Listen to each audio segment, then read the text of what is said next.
mais c'est une expérience énorme. Vous savez, 90% de joueurs, première fois, ils jouent cette compétition comme ça. C'est une équipe qui a, je beaucoup analysé comme ça. On était, à un moment donné, on était même presque sûr, moi personnellement, qu'on va jusqu'au bout. Qu'on va jusqu'au bout. On a créé quelque chose, c'est créé parce que quand tu vis 40 jours avec les garçons, on y va, on y va. Je dis franchement, honnêtement, maintenant je sais qu'on a un petit peu, certains garçons, ils ont un petit peu raté le match, après l'expérience, le service qu'ils ont, le joueur d'Égypte, qu'ils ont mis un petit peu pression, tout ça. Mais ça s'est joué sur peu de choses, Mais aussi, mais j'ai vu aussi, c'est du but qu'on a pris, ça c'est du but un petit peu que manque de discipline, rigueur. On ne peut pas prendre le but, c'est la première fois que ce coup de pied arrêté. Le garçon qui a été désigné pour suivre, il a laissé jouer pour frapper comme ça. Comment un joueur comme ça là, il peut être tout seul, personne, c'est impossible ça. Ça veut dire qu'il y a des petites choses, et ça aussi comme ça, maintenant analyse, écoutez, on ne peut pas répéter ça. Au niveau, ces petits détails, manque de concentration, application, ils perdent le match. Mais ça aussi un petit peu de ça. Ils ont vécu quelque chose. Mais vous savez, derrière tout ça, quand j'ai vu la réaction des joueurs après le match, c'est détresse, ils ont été fâchés, déçus, comme ça crée quelque chose. Ben, on vit maintenant se qualifier pour la Coupe du Monde. Et cette équipe qui s'est construite depuis presque un an, au départ, il va progresser, il va avancer.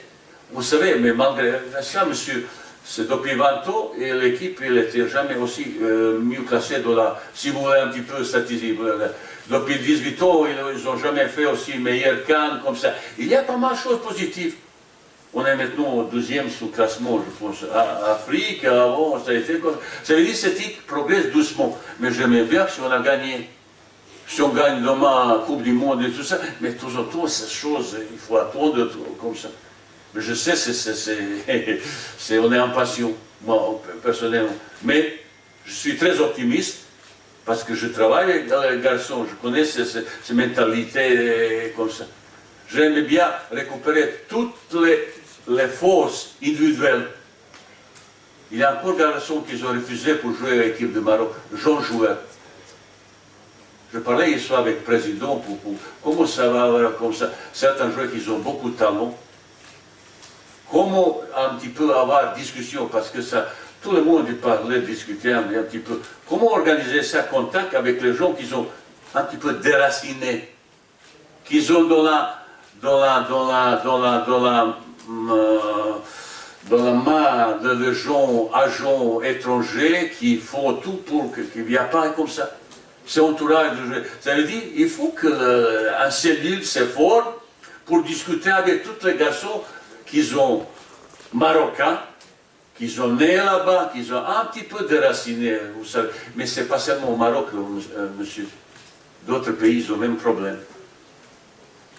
Aujourd'hui, ça change tout. Hein. Ça change tout. Hein, c'est ça.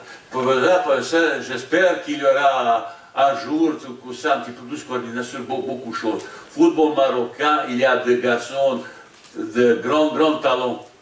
Mais il faut rassembler force partout, au pays et à l'étranger, pour rassembler une meilleure sélection possible qui veut porter le maillot avec fierté et beaucoup d'applications.